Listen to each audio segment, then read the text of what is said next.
How do we tithe or offer a sacrifice to God under grace? Genesis 4:4 and 5 says, "But Abel brought an offering of the firstborn of his flock and the fat portions, and the Lord had respect for Abel and his offering. But Cain, his offering, he had no respect. Cain became extremely angry, and he looked annoyed and hostile." Abel offered a sacrifice of life itself, a sacrifice that could only be provided by God. Cain offered a sacrifice from works or difficulty. But how do we know this? Genesis 3:17, God says to Adam, "The ground is now under a curse because of you. In sorrow and toil you shall eat the fruit of it all the days of your life." It was work. God said to Cain, "Why are you angry?" And in Genesis 4:7, God says, "If you do well, will you not be accepted? And if you do not do well, sin crouches at the door, its desire is for you." God is saying that to do well, the sacrifice must come from him and not from a man. The evidence of this is written in the final statement. If you do things from the flesh, you do not do well, sin is knocking at the door. You must master it. This wasn't possible, so God wasn't telling Cain to master sin, but rather encouraging Cain to do things his way, so that he would not be overcome by sin. God's intention was not that we learn to master sin by our own self-will or self-control, but rather to do well. To do well is to do things God's way. In this we will be accepted, not by works, but by faith. The sacrifice acceptable to God was one that he provided. It had to be a perfect sacrifice.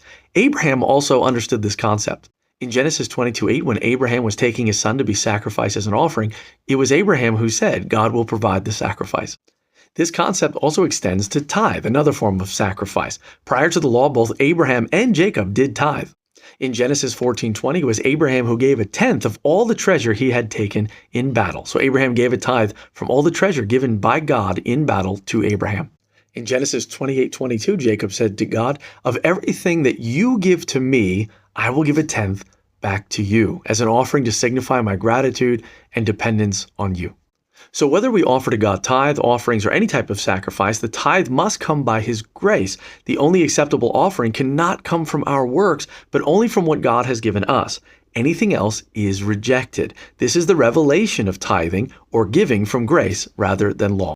It should be noted that in 2 Corinthians 8:13, Paul speaks to how we give to the church, and he says, "Our desire is not that others might be relieved while you are hard-pressed, only that there might be equality amongst those in the church."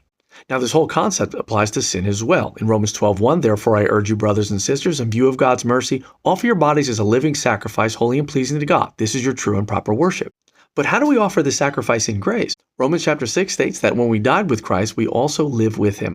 So then, when we died by faith in Jesus and evidenced through the baptism, we're able to offer our bodies as living sacrifices to God because our sinful nature or the flesh has died as well. So we're not trying to once again fulfill the law by the flesh, which we couldn't do before, but his righteousness.